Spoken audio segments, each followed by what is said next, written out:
Nagpaandam si Iloilo Provincial Governor Arthur Defensor Jr. sa mga Ilonggo nga mahimo hindi na magpalupok sa mga firecrackers ang mga tao ngayara sa impluwensya sa makahulubog nga ilimnon sa pagsug-alaw sa bagong tuig. Panugyan sang gobernador nga kinahanglan nga magdoble sa paghalong bangod isa lamang ang kabuhi sang tao. Suno pa sa gobernador kinahanglan bantayan man ang mga kabataan ilabi pa nga kalabanan nga biktima sang fireworks related injuries ang nagaedad isa to 20 ka tuig.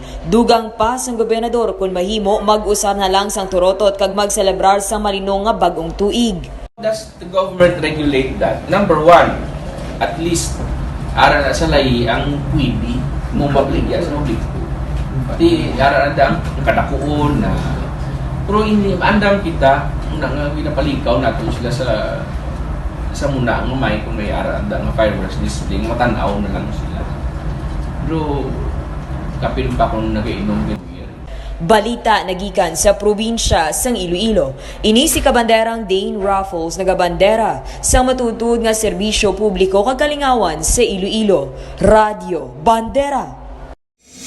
Ang ining balita ang ginadulong sa inyo sang D3 Bio, ang ginaendorso sa mga eksperto nga kampyon nga suplemento.